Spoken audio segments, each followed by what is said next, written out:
Hello, you're watching A News. I'm Nadia Jani and here are the top stories. Estonia and NATO slam Russian air attack by Moscow, but Moscow denies this claim. Trump says he is speaking with Afghanistan to regain control of Bagram airfield.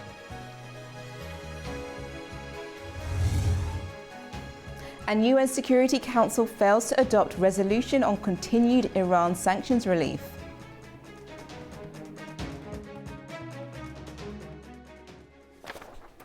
First, NATO has confirmed it will convene consultations after Estonia accused Russia of an unprecedented airspace violation. Tallinn says 3 Russian MiG-31 fighter jets entered its skies for more than 12 minutes, the most serious breach in years. The incident, which comes in the middle of a heightened regional tensions, has drawn sharp reactions across Europe, with leaders warning Moscow against further provocations. Estonia says the incursion happened on Friday near Vindloo Island in the Gulf of Finland. According to the government in Tallinn, 3 Russian fighter jets entered without clearance, penetrating around 5 nautical miles into NATO-controlled skies. They were eventually pushed out by Italian F-35s stationed in Estonia. Officials described it as an unprecedentedly brazen move, the 4th such violation this year, but by far the longest and most serious. The violation comes just over a week after more than 20 Russian drones entered Polish airspace, some shot down by NATO fighters. It also follows large-scale Russian-Belarusian war games known as Zapad 2025, which rehearse the use of nuclear weapons. Tallinn responded by summoning Russia's ambassador and filing a formal protest. It also triggered Article 4 of NATO's founding treaty, requesting urgent consultations on collective security. It was a very clear provocation. It was definitely meant like this, and that's why we are calling as well Article 4 political consultations, because it is clear that Putin has started on a new level testing NATO and a new level provocation. So this is an adequate response from our side. NATO's North Atlantic Council will meet early next week to discuss how to respond. The alliance regularly polices Baltic airspace through the Baltic Sentry mission, but Estonia has called for greater reinforcements and stronger air defences.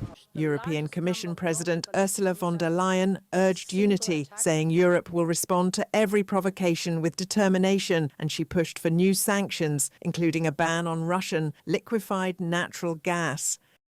Neighbouring Lithuania warned that the region is being tested daily. Its defence minister called for NATO's Eastern Sentry deployment to be fully equipped and extended along the alliance's eastern border, covering Poland, the Baltics and Finland. For its part, Moscow denies any wrongdoing. The Russian Defence Ministry insists the jets were flying from Karelia to Kaliningrad in strict conformity with international rules and never breached Estonian territory. But Western officials say the pattern is unmistakable, a calculated campaign to probe NATO's response and resilience. The US President Donald Trump said on Friday he would soon be briefed on the issue and made clear that he was not pleased with the situation. Well, I don't love it. I don't love it when that happens. It could be big trouble. Estonia says the incident highlights its position on NATO's eastern flank. For the alliance, it adds to a series of recent tests of cohesion as tensions with Moscow persist. NATO consultations in Brussels next week are expected to clarify whether the response will remain at the political level or involve further military measures. Over to Ukraine, and Ukrainian President Volodymyr Zelensky reported that a Russian drone attack overnight killed at least 3 people and left dozens more injured. His statement comes as officials also reported 1 death and 26 injuries in the southeastern city of Dnipro following a Russian airstrike. Zelensky said Russia launched around 580 drones and 40 missiles targeting Ukraine's infrastructure, civilian production companies and residential areas overnight. Now over to London, where Heathrow Airport has warned of delays due to technical difficulties caused by a cyber attack at Collins Airspace, which provides check-in and boarding systems for several European airlines. The cyber attack, which happened on Friday night, also disrupted operations at Brussels International Airport and other major European airports, leaving passengers inconvenienced. The attack resulted in automated systems being inoperable, allowing only manual check-in and boarding procedures.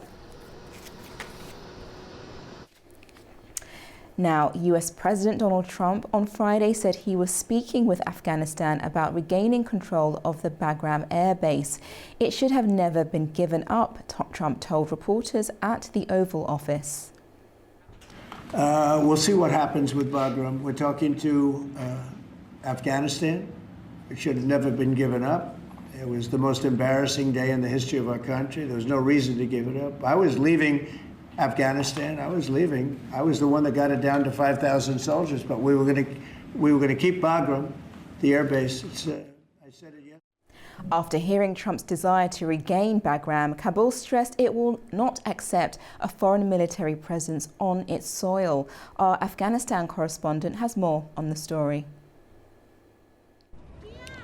In a recent statement, US President Donald Trump criticized the Biden administration for what he called the abandonment of Bagram during the US withdrawal from Afghanistan in 2021.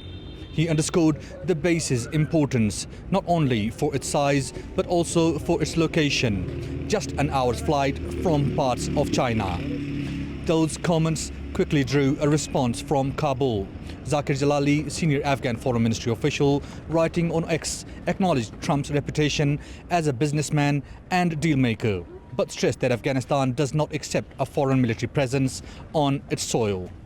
The official wrote that while Kabul is open to political and economic engagement with the United States, relations must be built on mutual respect and shared interests without US troops on Afghan territory. He added that military presence was firmly rejected in past agreements, including the Doha talks, though doors remain open for other forms of cooperation. Trump has repeatedly condemned the Biden administration's handling of the withdrawal from Afghanistan. And his latest comments suggest he views regaining Bagram as part of his broader foreign policy vision. For now, however, the Taliban continue to assert control over the base, rejecting any prospect of US military return. This is Tamim Bahis in Kabul for A News. The UN Security Council has failed to adopt a resolution that would extend sanctions relief for Iran under the 2015 nuclear deal, also known as the Joint Comprehensive Plan of Action. The move highlights deep divisions among global powers over Tehran's nuclear program. The UN Security Council failed on Friday to adopt a resolution that would have permanently extended sanctions relief for Iran under the 2015 nuclear deal. South Korea, serving as Council President for September, put forward the draft, but it received 4 votes in favour, 9 against, and 2 abstentions, falling short of the 9 votes required for adoption. Britain, France, and Germany, the European members of the deal, known as the E3, had triggered a 30-day snapback process on August 28th, citing Iran's alleged non-compliance with the nuclear agreement. Iran denies any intention to develop nuclear weapons. The door for diplomacy is not closed, but it will be Iran, not the adversaries, who decides with whom and on what basis to engage. Iranian Foreign Minister Abbas Araghchi will meet with European counterparts next week on the sidelines of the UN General Assembly. Meanwhile, the divided vote highlighted the lack of consensus among Security Council members. Without these most basic conditions being met, there is no clear path to a swift diplomatic solution. We regret that Iran has so far failed to take these steps, and we urge them to act now. We are ready for further engagements diplomatically in the next week and beyond to seek to resolve differences. The US, which also voted against the draft, said the decision does not prevent meaningful diplomacy. Acting Ambassador Dorothy Shea stressed that sanctions could still be lifted later if an agreement is reached. The United Nations marks 80 years of existence, with world leaders gathering in New York for the opening of its annual General Assembly.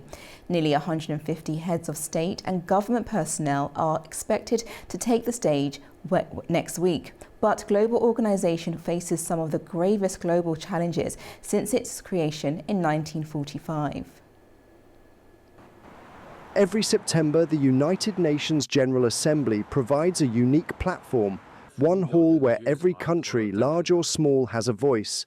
This Tuesday marks the start of the 81st session under the theme Better Together, 80 years and more for peace, development and human rights.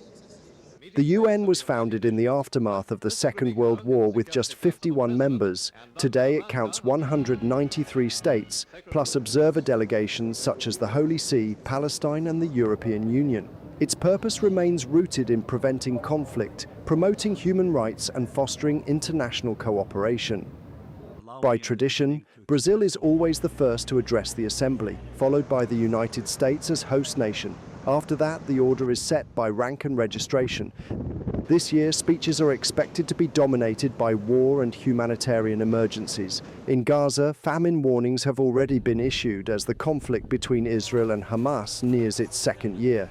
Israeli Prime Minister Benjamin Netanyahu will speak next week, while Palestinian President Mahmoud Abbas will only appear by video after being denied a US visa. Ukraine will also be center stage. President Volodymyr Zelensky is scheduled to address the Assembly on Wednesday, with Russia's Foreign Minister Sergei Lavrov taking the podium on Saturday. Meanwhile, the Security Council will convene a high-level debate on the war.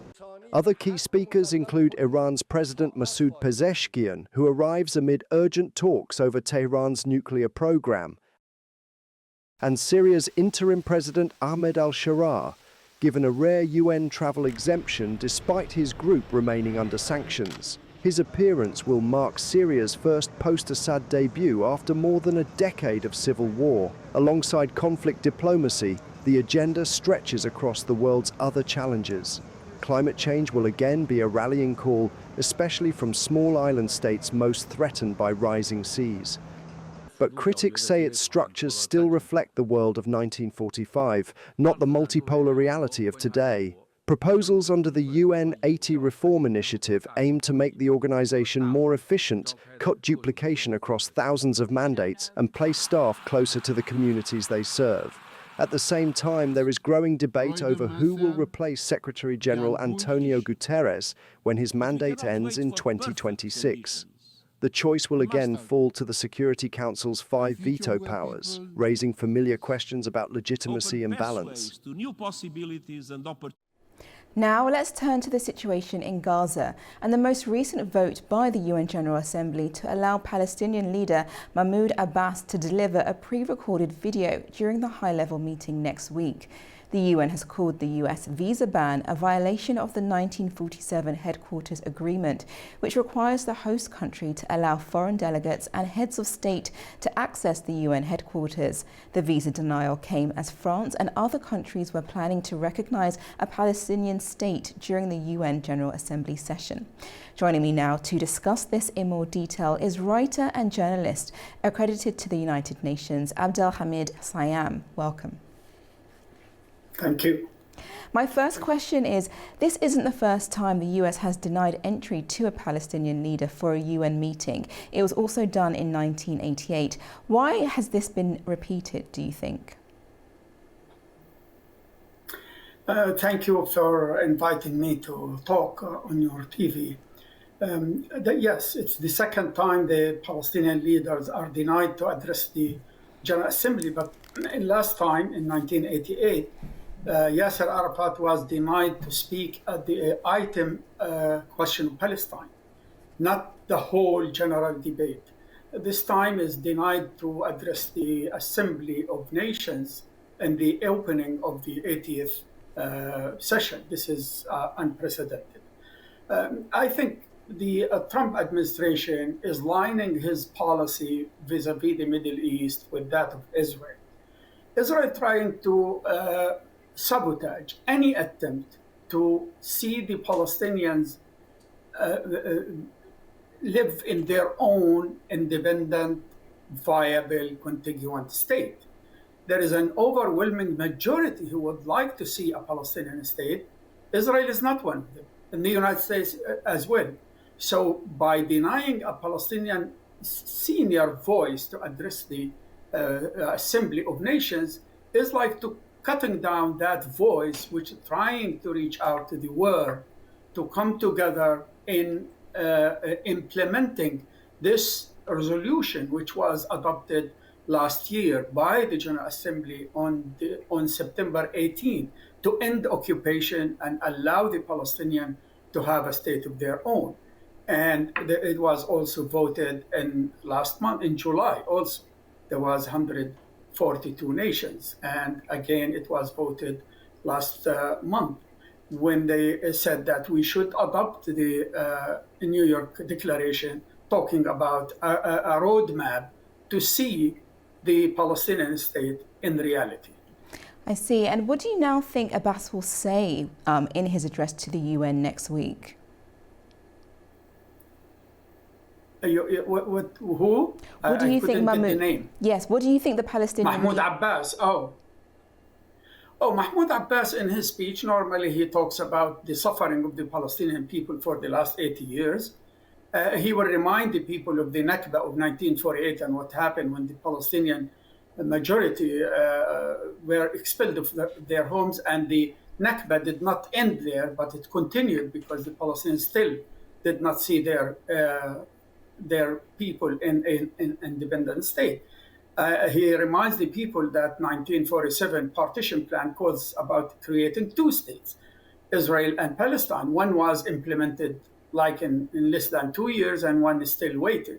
He will talk, I'm sure, about the genocidal war in Gaza and the atrocities committed against the Palestinians and trying to destroy the livelihood of Gaza and the possibility of having a normal living condition in Gaza. So he will appeal to the world also to end the genocide. That is very important. He will also address the world that the state that the Palestinian is seeking is not a state to carry war with Israel, but to live in peace with Israel.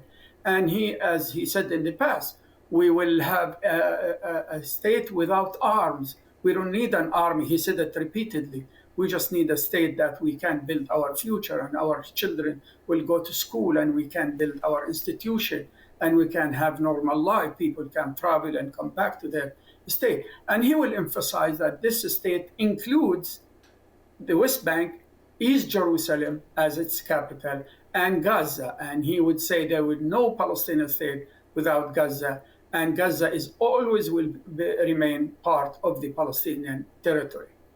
The US government maintains that a Palestinian state should be the result of negotiations between Israel and the Palestinians, and not necessarily the international forums. Could this be part of the negotiations between Hamas and Benjamin Netanyahu? Look, I mean, the Israeli government throughout the years had sabotaged the possibility of continued negotiations. I mean, it was obvious during even the Obama administration, when the foreign secretary spent 8 months in Israel trying to negotiate a peaceful settlement, seeking just some kind of moratorium on building a new settlement, but Israel never stopped. So with the building of settlement, they sabotaged any possibility to reach an agreement and a Palestinian state while they see their land confiscated. Now, the issue is not Hamas or not Hamas or Palestinian Authority. The issue is the Israeli determined not to see a Palestinian state. They are confiscating more land. They're building more checkpoints. They're building more gates on every village, every town. They are planning now to declare annexation, complete annexation of the West Bank and the destruction of Gaza. And they already annexed Jerusalem and declared it's one capital, united capital city of Israel. So where is why the Palestinians, they have to negotiate? Negotiate in what? If there is no good intention on the other side, and allow the Palestinians to see there is a hope. There is some land left. There is some kind of agreement on Jerusalem, some kind of understanding on the issue of refugees, some kind of understanding on the border of the Palestinian state. Then what is the use of negotiation? Israel, in fact, used Oslo Accords and the never-ending negotiation to hold firmer on the Palestinian land, annex more land, expel more Palestinians, destroy more Palestinian infrastructure. And now the Palestinians are faced with this existential threat. They see their hope is evaporating. They don't see anything left to build their own state in Palestine. A number of countries are set to recognize Palestine as a state. What could this recognition lead to, do you think? I think it's an important development that many states around the world now recognize the fact that the Palestinians must live in their own state, and they recognize another important fact: there will be no peace in the Middle East without seeing embodiment of the Palestinian nationhood in an independent state. So many people recognize that in Latin America, and Africa, and Europe now. Many European countries now, like Canada, Australia, believe in that. However, that is not enough, because according to UN resolution, which as I referred to, which was adopted on 18 September 2024, they're supposed to act on that. They're supposed to end the occupation. Each country is called to end shipping arms to Israel, to allow not to deal with the settlement, to have some kind of pressure on Israel. What we don't see that. I mean, even the European Union, who is, leading the call for Palestinian state now, they have not taken one decision as a European Union to punish Israel for what they are doing in Gaza. They are now calling for reconsidering the favorite status of Israel, only reconsider. But they did not even reach that goal of reconsidering its favorite status. So how are we going to expect that these resolutions or recognitions that will be materialized in the short run by seeing a Palestinian state? I know it's morally good, and it will give the Palestinians some kind of array of hope, but to see that implemented on the ground, it's a long way to get to that. Well, thank you so much for joining me today, Mr. Sayam. Thank you. Thank you. Staying with the US president now, he has announced a sweeping new immigration measure that could reshape the US tech industry. Companies sponsoring skilled foreign workers on temporary work visas will now face a $100,000 annual fee. Alongside this, the administration is also offering a $1 million gold card visas for wealthy foreign nationals seeking permanent residency. The Trump administration has unveiled its most dramatic immigration move yet, a $100,000 annual fee for companies sponsoring skilled foreign workers on H-1B visas. The White House says the policy is designed to protect American jobs while still giving firms access to top global talent. This will ensure that the people they're bringing in are actually very highly skilled and that they're not replaceable by American workers. So it'll protect American workers, but ensure that companies have a pathway to hire truly extraordinary people and bring them to the United States to work. We need workers. And one of the biggest problems we have is that people, they go to the best schools and they do great and they get great marks, and then they're thrown out of the country. You're not allowed to stay. This way, a corporation will be able, sort of like a signing bonus in baseball or football, a corporation will be able to get them to stay in the country, and everyone's going to be happy. And we're going to be able to keep people in our country that are going to be very productive people. And in many cases, these companies are going to pay a lot of money for that. The administration insists the goal is to curb reliance on foreign labor and force companies to train American graduates instead.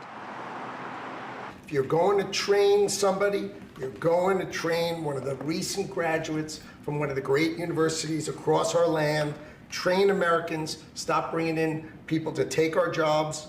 That's the policy here, $100,000 a year for H-1B visas, and all of the big companies are on board. We've spoken to them about the gold card. They love it. Alongside the H-1B fee, the administration is also offering a so-called gold card, a $1 million visa that provides wealthy foreign nationals a fast-track path to permanent U.S. residency. So there's an incentive to hire an American, but there may be instances where it's better off doing it through expertise or whatever it may be. But they're both unbelievable, whether it's a gold card or anything else that we talked about today. The new rules take effect on the 21st of September and could reshape the tech industry's access to foreign talent. While Trump insists companies are on board, critics warn the fee could stifle innovation and drive talent away from the U.S. Now to something fast. Azerbaijan Grand Prix Formula One race. After a thrilling qualifying session, Max Verstappen has claimed pole position for tomorrow's race. The streets of Baku were electric as drivers battled for every fraction of a second. Let's break down the top results and the surprises from today's session with our correspondent on the ground. Incredible, unexpected, impossible. That is how I would describe the qualifying session in the Azerbaijan Grand Prix. But even these words cannot explain how much drama we saw today on the Baku track. Red Bull's Max Verstappen took pole position in the final seconds unexpectedly. It's his first pole in Baku and already his sixth of the season. Carlos Sainz, driving for Williams, had been on top before Verstappen snatched it right at the end. And it was a huge surprise to see Liam Lawson put his Racing Bulls car into third place on the grid. The session was full of chaos and interruptions, which caused it to end much later than expected. The weather changed quickly, temperatures dropped and rain started falling, making the track wet and slippery. That caused a lot of problems for drivers. Teams had to change tyres fast between sessions as the track conditions kept shifting. It was an unlucky session for Ferrari, with both drivers out of contention. Charles Leclerc crashed in Q3, ending his hopes of a fifth consecutive pole in Baku. The disrupted conditions also affected Lewis Hamilton, who showed good pace earlier but couldn't make it into the top 10 and said he was very disappointed. Both Mercedes drivers also had impressive sessions, securing 4th and 5th places on the grid. In total, 7 drivers crashed during the session, showing just how difficult the conditions were. Even McLaren's Oscar Piastri hit the wall, which no one saw coming. Drivers had to deal with strong winds at first and then the cold, wet track. Verstappen's team was heard on the radio saying the track was too slippery. But once again, Max Verstappen proved why he is a 4-time world champion. He handled the pressure, stayed focused and took pole in one of the most unpredictable sessions we've seen.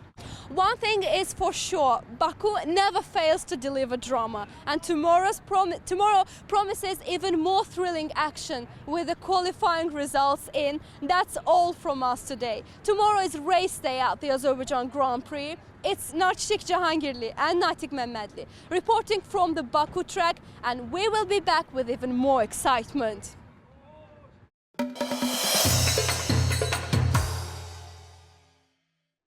Turning to news in the region now, and US President Donald Trump says he will welcome the President of Turkey, Recep Tayyip Erdogan, to the White House next week, their first bilateral meeting since 2019. The visit is set for Thursday, 25th of September in New York and is expected to focus on resolving a long-running dispute over fighter jets. Trump said talks will cover a major F-16 deal, Boeing aircraft purchases and renewed negotiations on F-35 program. Turkey was expelled from that program in 2019 after buying Russia's S-400 missile system. But Erdogan recently claimed he had reached an agreement with Trump and expects the jets to be delivered during his term. Azerbaijan and Rwanda have strengthened their partnership with the signing of key agreements on education, air services, agriculture and public service. The agreements were signed during the Rwandan President Paul Kagame's official visit to Baku, where both leaders discussed expanding cooperation in politics, economy and culture.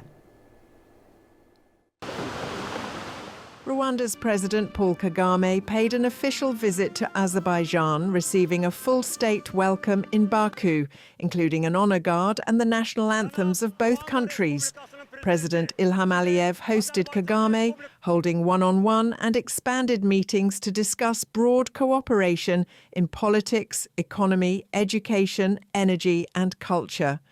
During the visit, both countries signed several agreements, including an air services agreement, a cooperation agreement in education, and memoranda of understanding on agriculture, public service delivery, and investment promotion.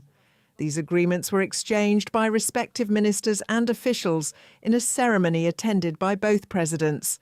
In joint press statements, President Aliyev highlighted the growing political and economic partnership, praising Rwanda's support in international forums such as the Non-Aligned Movement and the UN. President Kagame underscored the similarities between the two countries and expressed Rwanda's commitment to strengthening bilateral ties in politics, trade and investment. The visit marks a new chapter in Azerbaijan-Rwanda relations, creating a platform for deeper political, economic and cultural partnership. Azerbaijan is marking State Sovereignty Day today. The 20th of September commemorates the country's full restoration of sovereignty following the successful counter-terrorism operation in Karabakh in 2023. It has been 2 years since the Azerbaijani army carried out local anti-terror measures in the Karabakh Economic Region. Launched on the 19th of September in 2023, an operation aimed to restore the country's constitutional order. Baku's main objectives were to ensure the implementation of the trilateral statement, prevent large-scale provocations in the Karabakh Economic Zone region, and disarm Armenian armed formations from Azerbaijani territory. Using precision-guided weapons, frontline and rear positions of Armenian armed forces, long-term firing points, as well as combat equipment and military facilities, were destroyed. During these local anti-terror measures, civilians and civilian infrastructure were not targeted.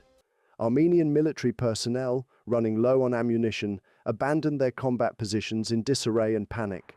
As a result of these anti-terror measures, Armenia's illegal military formations surrendered in less than 24 hours. This victory enabled Azerbaijan to fully restore its state sovereignty and territorial integrity, and brought an end to separatism in Karabakh. The successful operation has prevented years of provocations and illegal actions by Armenia.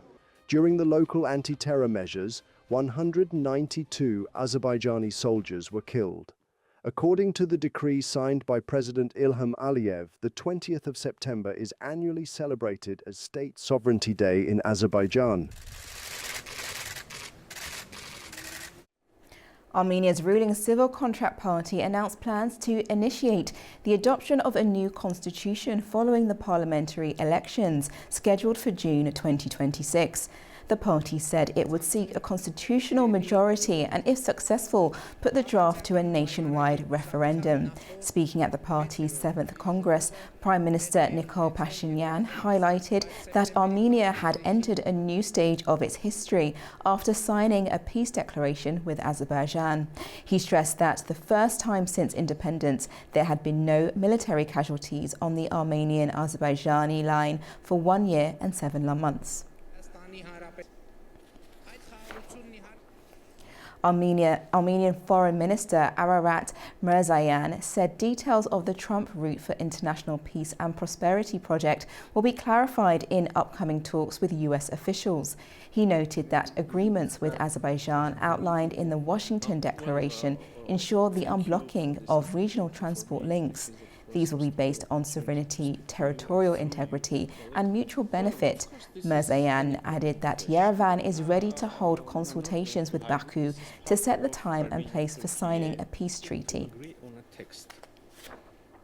A delegation led by Armenia's National Security Service Director Andranik Simonyan arrived in Azerbaijan, according to Armenian media.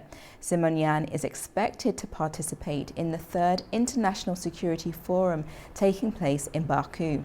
This year's forum focuses on strengthening cooperation between security agencies to prevent humanitarian crisis. His visit concludes on Sunday. Earlier, we were joined by Richard Girogosyan, Director of the Regional Studies Centre in Yerevan. He said that the Armenian security chief's visit to Baku reflects a positive moment in diplomatic engagement between Armenia and Azerbaijan, as well as Armenia and Turkey. Here's more on that. Well, this is very significant, especially following the ceremony at the White House in August, where the Armenian and Azerbaijani leaders were able to achieve a remarkable degree of progress. What this Baku visit for 3 days by the Armenian security chief represents is the latest in a more positive momentum of diplomatic engagement between Armenia and Azerbaijan, as well as Armenia and Turkey. And we do expect this momentum to continue. The State Oil Company of Azerbaijan held an event to celebrate Oil Workers' Day and the 31st anniversary of the signing of the contract of the century. Socar President Rovshan Najev highlighted the country's energy achievements, noting that Azerbaijan now exports natural gas to 14 countries. The event recognized outstanding oil workers with awards and certificates and introduced new members of the Socar Volunteers Group. Veteran workers were also honored, including a letter of thanks sent to them by President Ilham Aliyev for his support of the industry. A new peace deal between Baku and Yerevan is set to transform the South Caucasus into a connected tourism destination, with Azerbaijan emerging as a central hub for new travellers. Here's more. The peace agreement between Azerbaijan and Armenia is opening the South Caucasus to international tourism. With borders reopening and regional transport links improving, Azerbaijan is positioning itself as a gateway for travellers exploring multiple countries, including Armenia, Georgia, Turkey and Iran. The country has invested heavily in modernising airports, roads, railways, hotels and tourist facilities, making travel smoother and more convenient. Key infrastructure projects, such as a new 43-kilometre transit corridor linking Azerbaijan to its Nakhchivan exclave and beyond, will further enhance regional connectivity. Azerbaijan's rich culture, history and diverse landscapes are now more accessible, attracting visitors interested in adventure, heritage tours and wellness travel. The improved stability in the region is also reshaping international perceptions, presenting the South Caucasus as a safe and welcoming destination. Tourism growth is expected to boost the economy, create jobs and support local businesses. With its strategic location and modern infrastructure, Azerbaijan is emerging as the central hub for a thriving South Caucasus tourism network, offering travellers a seamless multi-country experience. That's all the news we have for you right now. Make sure you stay tuned to A News for further updates.